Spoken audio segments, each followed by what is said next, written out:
الرحمن علم القرآن خلق الإنسان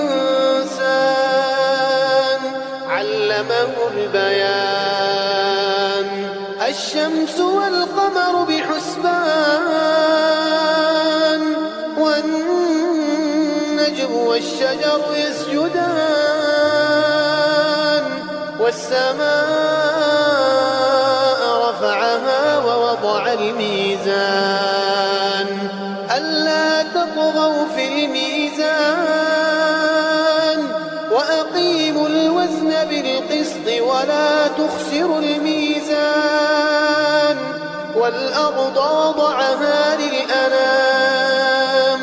فيها فاكهة والنخل ذات الأكمام